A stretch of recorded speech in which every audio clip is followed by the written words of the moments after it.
What it do, homies? It's your boy David. I'm back today. We out here with some new Sunny. This time we're checking out the story of TikTok's dirtiest predator. All right, let's go ahead, shut up, turn it up.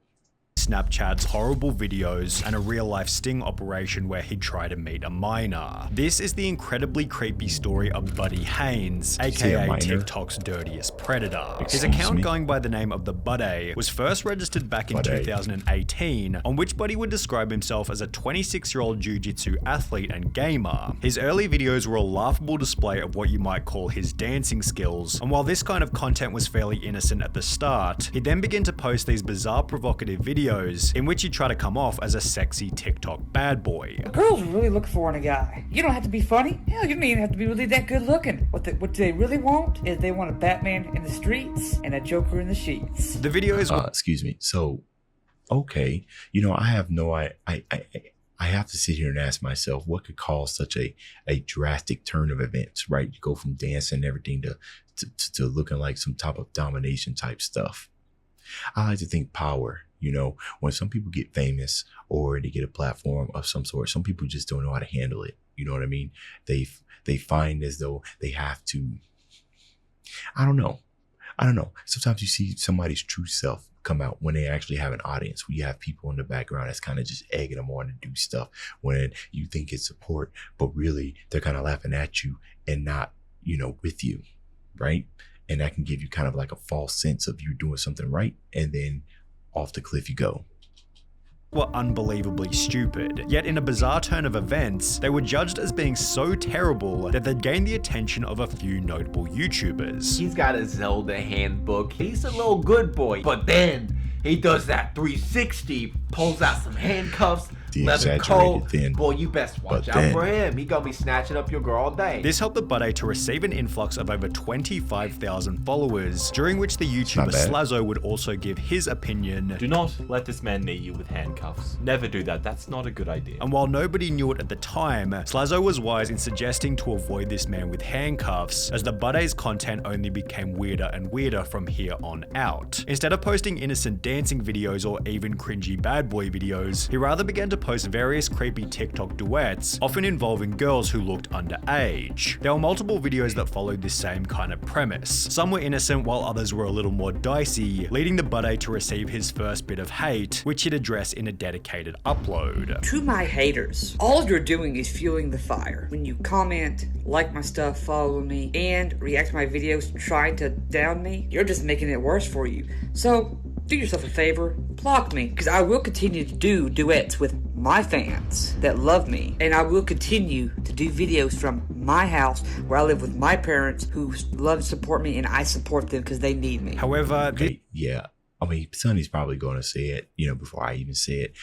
But he had a point there, just for the wrong reasons. The thing there was that he's right. You are fueling the fire, right? When somebody's doing something, it's either one or two things. It's either one, they're complete delusional, right? That the same thing that I stressed before, where they believe that, positive, any type of influence is good influence, you know, and they say there's no such thing as bad publicity and everything. There is, it depends on how you look at it. But what he failed to realize that, you know, it wasn't good publicity. You know, people were making fun of him. And to his point, the more and more attention that you start giving it, you know, if he was smart about it, he would use that. And he knows that as long as he starts doing all these random things, doing absurd things, that people are going to click in just to ridicule and just out of pure curiosity, thus making them even bigger and bigger and bigger. So he had a point. It's just that I don't think that was his point he was trying to make. I think he was just actually frustrated. This did nothing to stop those who disliked him, as he then posted another video explaining that people had been looking for his personal information. So as you can tell, I'm still here, but I now have another issue. I have not people that found me on Facebook. You harassed me on Facebook, and I will take you to the police. Because this is getting way too far, people. This is too far. And it's really no wonder why he was making an effort to hide it, as anonymity might have been the only thing saving him from what was about to happen. On the 2nd of October 2018, a TikToker by the name of BitHoji would upload a video explaining that the Buddy had been acting a little unethical behind the scenes. Buddy Boudet talks to girls from the ages of like 12 to 15. He messages them on Instagram with very lewd videos and lewd messages and pictures, etc. A group of people, including myself, called him out on it, and now law enforcement is taking over. As mentioned, the buddy had been messaging various underage girls via Instagram, and there was a bunch of evidence to go with it. Oh, how old are you? 14. I mean, may I be honest? This has some yeah, of EDP course. energy if it right was here. Me, I try to make the relationship with you last for years. LOL, I feel like I look stupid. You're okay. Don't worry about it. I kind of sort of have a crush on you. And shouldn't. And that's basically where he just dug his grave 100%. Yeah, see, I've been watching way too much Chris Hansen to know that, you know 100% what you're doing when you include text like that, where you say and shooting. So you can't play that you didn't know that person's age because you knew what you were doing is what you shouldn't be doing. In a different chat, the buddy sent an inappropriate photo to a girl who he knew was underage, while in another he threw himself a pity party stating, "Just feel ugly and unwanted. No girl finds me cute or anything. Am I that ugly? I feel like it." However, the best chat logs were gathered by Jay Aubrey, as he was able to message some of the girls back in 2018 when all of this first went down. Why don't you just send me something? Well, it's like blowing a kiss or something. If you don't want to, that's fine. And of course, it doesn't change once he got her phone number. You're a hottie and I'm an ugly. Oh, so I see some sugar daddy action at play here. Sent you something on Snap. Oops, may I be honest? Yeah, sure, haha. I sent those videos because I'm sorta turned on and wanted to tease you. The videos in question were abundant and took the story to a whole new level of creepy. You're the cute one here, not me, so. Not fair. Like, I can't even make you blush, so it seems like. Make me crush on you even more. However, apparently this whole thing was nothing more than a big misunderstanding, as the buddy would take to his TikTok to state that he'd been hacked, and it was rather Bithoji, the girl who originally exposed him, who'd been trying to frame him by sending these messages. She'd respond to these claims in the days that followed. I'm flattered that he thinks I'm smart enough to hack into someone's iCloud, and I'm honored that he thinks I'm smart enough to know how to hack into someone's Instagram and send fake DMs. I would not make something up to this extent just to make someone look bad. And it's safe to say that nobody else was buying the buddy's excuses, as he'd go ahead and turn off his TikTok comments before vacating the account altogether. TikTokers such as Bithoji began to celebrate, stating that the buddy case has come to a beautiful close, with a common sentiment being that he'd been arrested. From everything I've seen, it's most likely that he's been arrested, and thank God. Yet, unbeknownst to everybody at the time, this was only the tip of the iceberg, as Buddy would return shortly thereafter by posting the following video. Sometimes I have to catch myself, as I'm watching these things, as I'm exposing these things to myself and everything. I often think, I got two kids. I got a 3-year-old boy and I got a 1-year-old girl. And, while they're way too young to be experiencing anything like this, eventually they will get older, right? And they will have phones, because, whenever age me and my wife decide on having it. And I feel like I need to be in the know. You know what I mean? Like kind of figure out how these people are doing these things, because children are very, very impressionable. And it just makes me so upset that these type of things just happen. And apparently easily.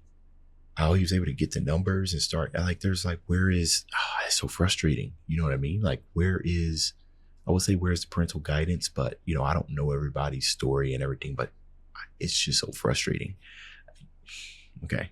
All right. Sorry. Just kind of got me in my feels right there just looking at all this. Look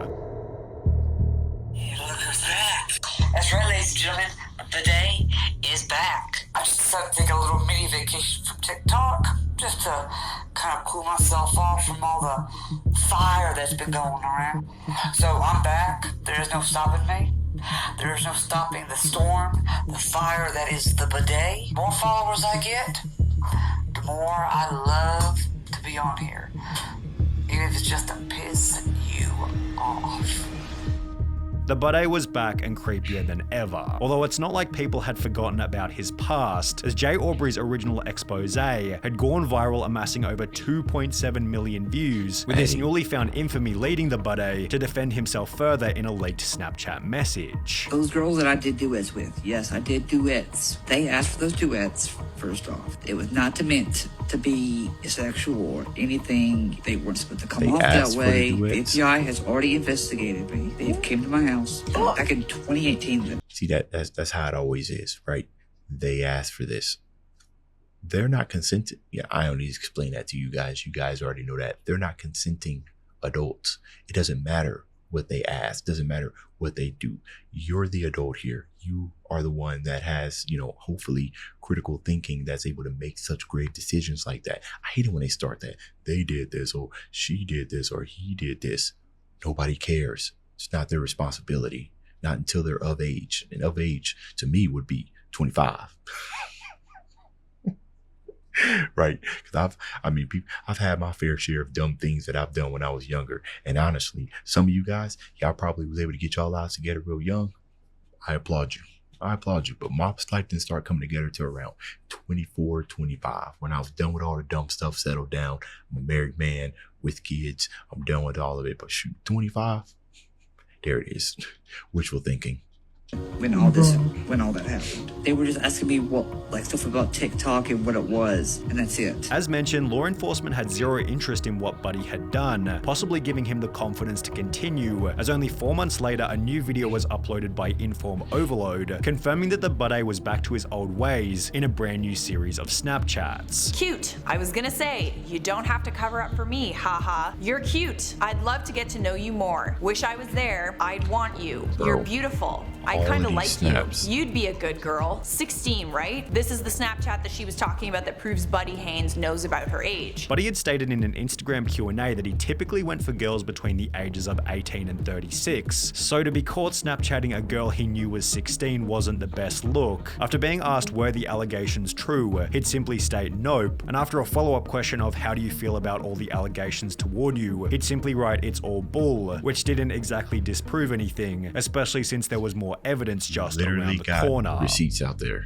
Less than 2 weeks after stating that the allegations were untrue, a YouTube account by the name of Jadica uploaded a video talking about a new experience with the Buddy, which is best described in her own words. I found his Snapchat and I started posing as a 16-year-old to try and catch him in the act. And here is where I was like, well, I'm not really all that experienced in flirting. And he said that I can practice on him. That's when he said really about me saying, oh, I'm not that experienced in flirting, And then here I told him that I was bored and he said he could make it better, and then I asked him what he meant by that, and he said, oh well, I'd probably make out with you, haha. And I don't remember why, but at some point he said this and I was like, okay, well what do you mean by that? And he said, don't need you falling for me. Only 3 months after this exchange, the Buddy was catfished once again, this time by a YouTuber named Activist Plug, who had spent 3 months convincing the Buddy that he was a 17-year-old girl. However, Buddy had apparently learned somewhat of a lesson from his past experiences, as he kept the conversation platonic the whole time, yet he'd still agree to meet up with the non-existent 17-year-old, where Activist Plug was there to confront him. How are you?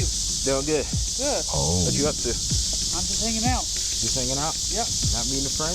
No. So you don't know anyone by the name of Kat? No. I don't know anybody named Kat.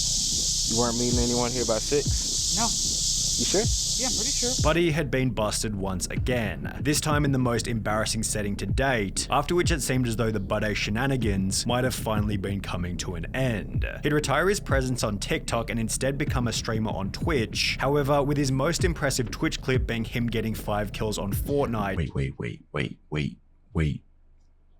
You went to stream where people can live comment? That is, with all the heat that he had going on underneath him, that is the worst place to go. The absolute worst place to go. He should just delete the whole social media presence. He's been caught. He decided to stream? That's crazy. That's crazy. It's not difficult to see how his account, going by the name of Papa Freak, was unable to gain more than 300 followers. But he would also try to launch a SoundCloud music career under the name Freak Alpha. However, to put it lightly, the music wasn't very good. Oh no, I gotta listen to that. I would have thought that falling in reverse would be the claim to fame, and after all these months, still king of the game. Everyone knows my name. It seemed as though the Buddy had run out of ways to progress on the internet, so he deleted. Trash. No, I don't need to go listen to it. Never mind.